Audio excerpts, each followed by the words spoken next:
सूत्रधार पर सुनते हैं वेद व्यास की महाभारत।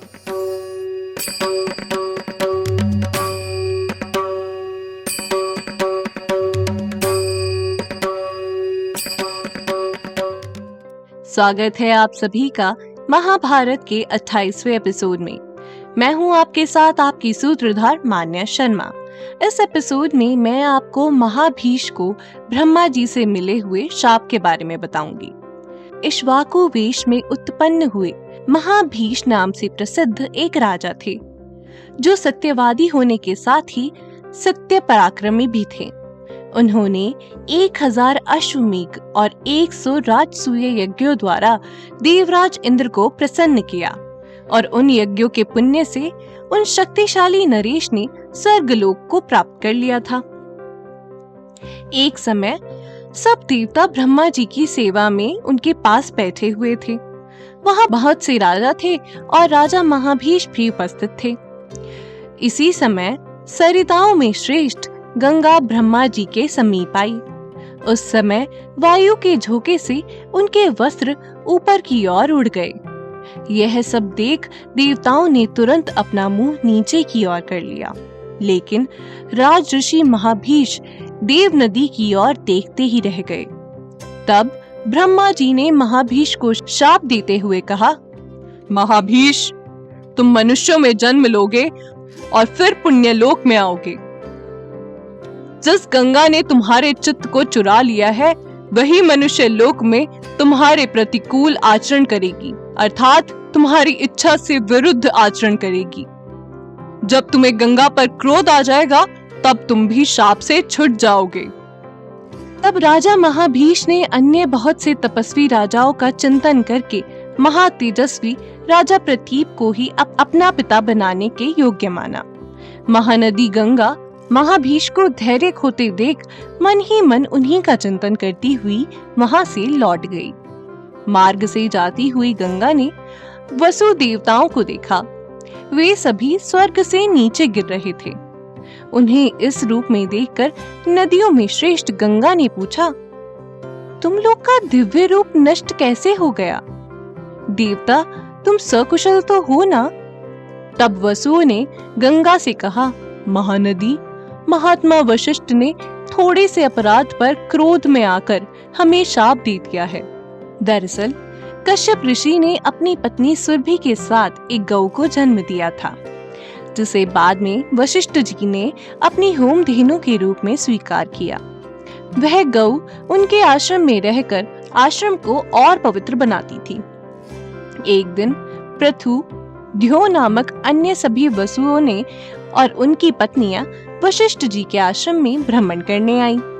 तभी द्यो की पत्नी ने उस गौ को देखकर उसे अपनी सखी जितवती को देने की कामना की। इसी कारण उन सभी वसुओं ने मिलकर उस गौ का अपहरण कर लिया।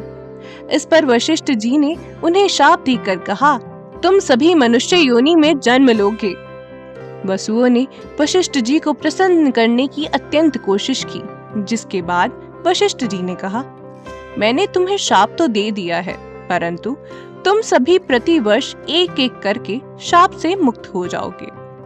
इस शाप से मुक्ति के लिए अब आप ही हमें अपने पुत्र रूप में उत्पन्न कीजिए। ऐसा वसुओं ने माँ गंगा से कहा। गंगा जी बोली, और तुम लोग के पिता कौन होंगे? वसुगण बोले, प्रतीप के पुत्र शांतनु ही हमारे जनक बनेंगे, परंतु हमारा जन्म होते ही आप हमें जल में फेंक देना, इससे ही हमारा छुटकारा हो पाएगा। गंगा ने कहा, ऐसा ही होगा, परंतु मैं राजा शांतनु और मेरे मध्य का संबंध व्यर्थ न हो, इसलिए मैं उन्हें एक पुत्र देना चाहती हूँ। इस पर वसुगण बोले, हम सभी अपने तेज का 8वां अंश देंगे, उससे आपका जो पुत्र होगा वह अत्यंत ही पराक्रमी होगा, परंतु मृत्यु लोक में उसका कोई संतान नहीं होगी। इस शर्त को मानकर सभी अपने अपने मार्ग को चले गए। बाद में गंगा ने वसुओं के 8वें अंश से देवव्रत यानी कि भीष्म को जन्म दिया। एक समय की बात है, राजा प्रतीप हरिद्वार गए और वर्षों तक जप करते रहे। एक दिन गंगा सुंदर स्त्री का रूप धारण कर राजा की दाहिनी जांघ पर आ बैठी। इस पर राजा ने उस स्त्री से पूछा, हे कल्याणी, कहो तुम्हारी क्या इच्छा है? वह स्त्री बोली, मैं आपको अपना पति बनाना चाहती हूँ, कृपया मुझे स्वीकार कीजिए। प्रदीप ने कहा, यह संभव नहीं है। मैं धर्म के विपरीत जाकर कोई भी कार्य नहीं करता हूँ। तुम मेरी दाहिनी जांघ पर आकर बैठी हो। यह पुत्र, पुत्री या पुत्रवधू का स्थान है। पत्नी का स्थान बाईं जांघ पर होता है, अतः इसीलिए मैं तुम्हें पुत्रवधू के रूप में स्वीकार करता हूँ। स्त्री बोली, मैं आपके पुत्र से विवाह करने के लिए तैयार हूँ, परंतु आपके पुत्र को मेरे किसी भी कार्य पर विचार न करते हुए मेरी हर बात को स्वीकार करना होगा। यही मेरी शर्त है। कुछ समय पश्चात राजा प्रदीप ने अपनी पत्नी से एक पुत्र को जन्म दिया। शांत पिता की संतान होने के कारण ही उन्हें शांतनु कहा गया। युवावस्था आने पर प्रदीप ने शांतनु को उस स्त्री के बारे में बताया और शांतनु को राजा बनाकर स्वयं वन को चले गए। एक दिन वन में घूमते हुए शांतनु ने नदी के तट पर गंगा को देखा। शांतनु इतने आकर्षित हुए कि गंगा को तुरंत अपनी पत्नी बनाने की लालसा दिखाई।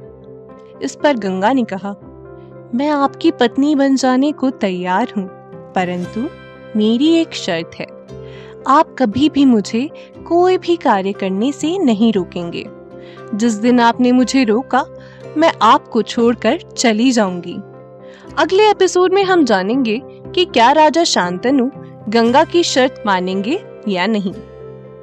अगर आप ऐसी ही अनोखी कथाओं को सुंदर चित्रण के साथ अपने मोबाइल फोन पर देखना और सुनना चाहते हैं, तो हमारी सूत्रधार ऐप को आज ही डाउनलोड कीजिए और घर बैठे इन कथाओं का आनंद लीजिए।